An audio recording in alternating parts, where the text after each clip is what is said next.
Welcome to the world of lost women.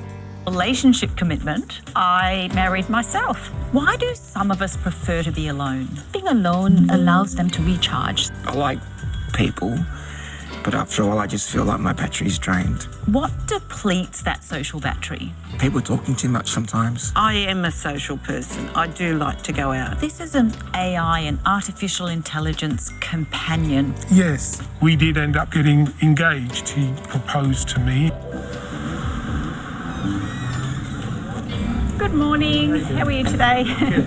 Do you have a table for one? I used to be really self-conscious when I started dining on my own. But, you know, like everything in life, the more you do it, the more natural it seems. Yes, I'll have the mixed grain salad. Is that all for today? That's all. Thank you. Thank you so much. Thank you. I love being alone.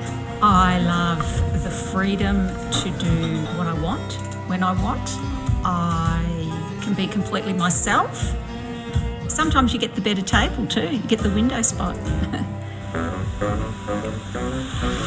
The world is definitely built for couples. Often there's a stigma of being alone. But I think there's more and more people becoming less and less afraid and are becoming more and more confident to do things on their own. So I've never had the desire to be married. That was never a goal. But finding that special person was. But I realised I just needed to look in the mirror, and there she was.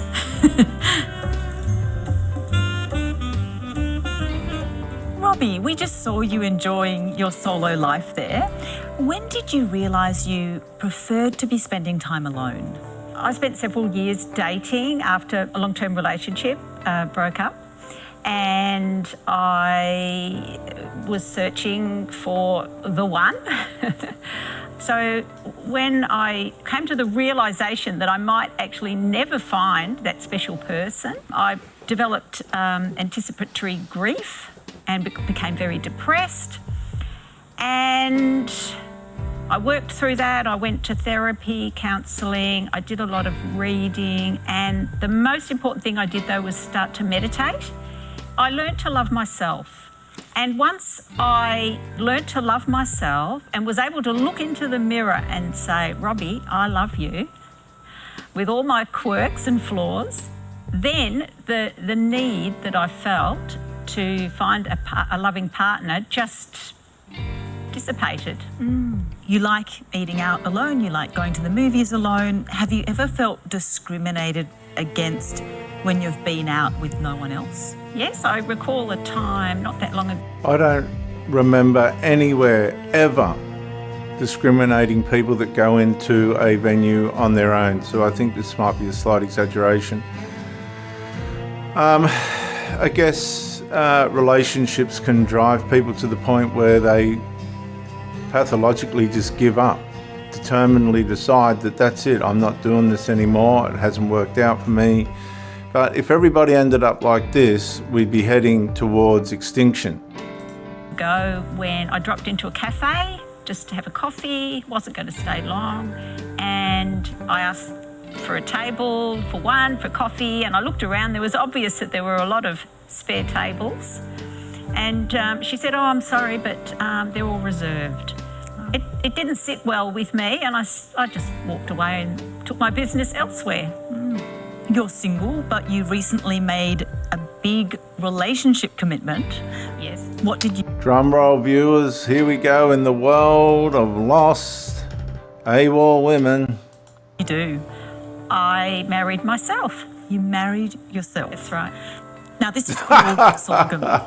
That bloke there, he's usually into all this. Hang on. But even you could see his face wasn't, he found it hard to swallow. That's Just right. describe that for us. Yeah. Sologamy is, it is the marriage of someone to themselves. This is your wedding. Yes, that's right. Why was it important to you to formalise this as a ceremony?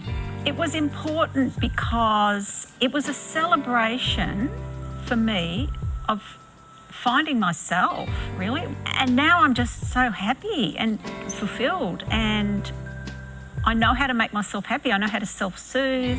You're She's thinking about it. She's thinking this could be a good option. also a marriage celebrant. Yes, I am. Is marrying yourself legally binding? No, it's not. A self-marriage. Okay, so self-marriage is just something you organise with yourself. Marriage is purely symbolic.